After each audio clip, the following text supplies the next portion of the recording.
Hukum seputar amalan Hari Rabu Wekasan.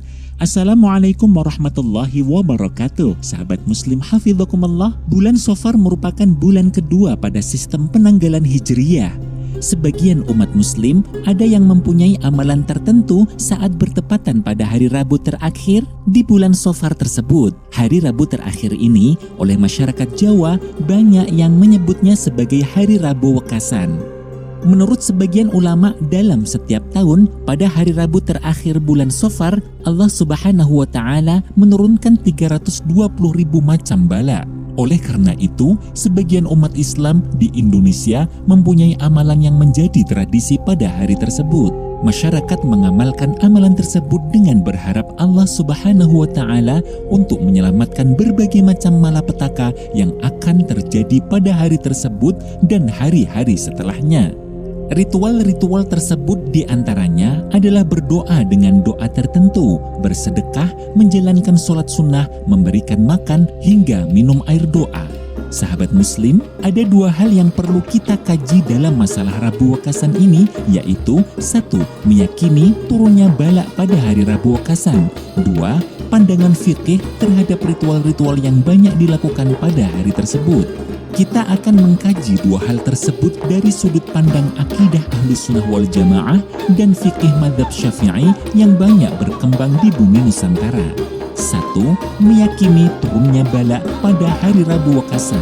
Hukum meyakini datangnya malapetaka di akhir bulan Safar sebagaimana dijelaskan dalam hadis sahih dari Abu Hurairah radhiyallahu an, Rasulullah sallallahu alaihi wasallam bersabda, "Qala la adwa wa la safara wa la hamata." Rawahul Bukhari wa Muslim. Artinya, tidak ada penyakit menular, tidak ada kepercayaan datangnya malapetaka di bulan Safar, tidak ada kepercayaan bahwa orang mati itu rohnya menjadi burung yang terbang. Hadis riwayat Al-Bukhari dan Muslim.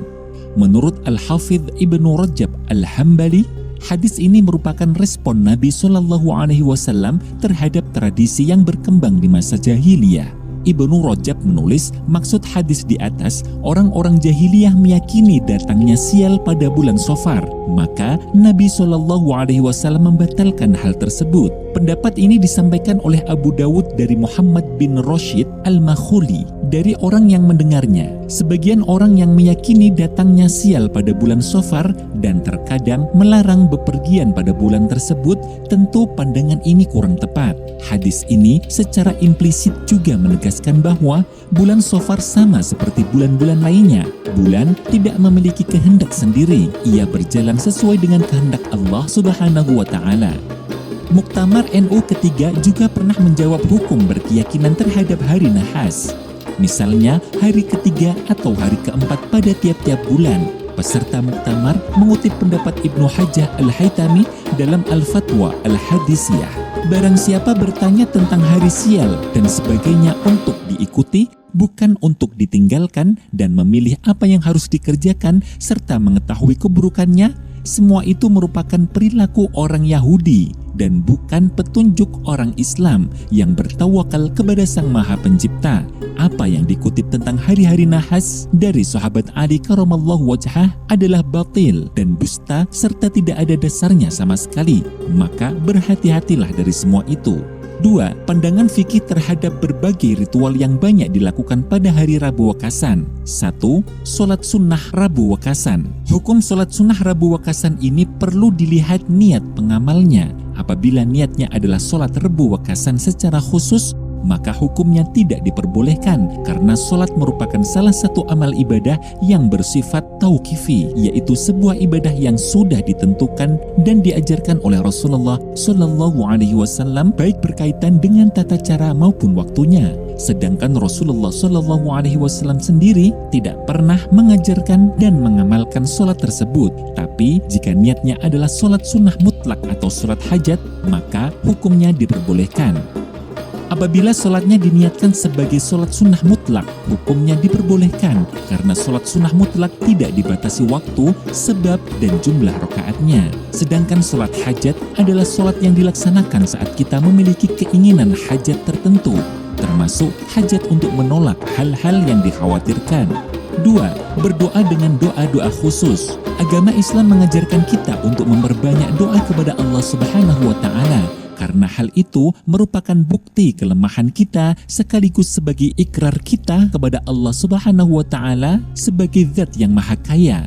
Anjuran berdoa kepada Allah Subhanahu wa Ta'ala ini berlaku dalam kondisi apapun, baik suka maupun duka. Berdoa untuk menghindarkan diri dari malapetaka termasuk sesuatu yang dianjurkan tanpa waktu khusus, dengan tidak mengkhususkan pada hari Rabu terakhir pada bulan Shafar, namun harus kita lakukan setiap saat.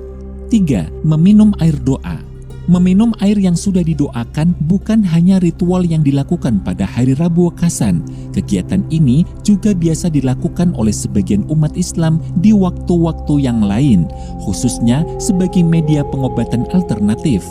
Hukum meminum air ini adalah sunnah karena diajarkan oleh Rasulullah SAW kepada para sahabat-sahabatnya, sebagaimana yang diceritakan oleh Sayyidatina Aisyah radhiyallahu anha bahwa Rasulullah SAW menemui Thabit bin Qais ketika ia sedang sakit. Kemudian beliau berdoa, "Akshifil ba'sa Rabban nasi an Thabit bin Qais bin Syammas."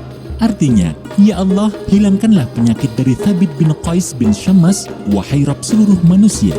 Kemudian beliau mengambil debu tanah dari baton dan memasukkannya ke dalam gelas. Kemudian beliau menyemburkan air ke dalamnya, lalu menuangkan kepadanya. 4. Sedekah, silaturahim, dan berbuat baik kepada sesama.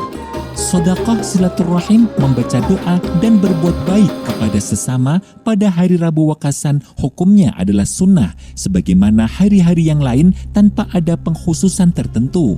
Dengan demikian, menjalankan amal ibadah pada hari Rabu Wakasan kesunahannya sama dengan hari lainnya. Sahabat, demikian penjelasan dari kami, semoga bermanfaat. Wallahul muwaffiq ila aqwamit thoriq. Wassalamualaikum warahmatullahi wabarakatuh.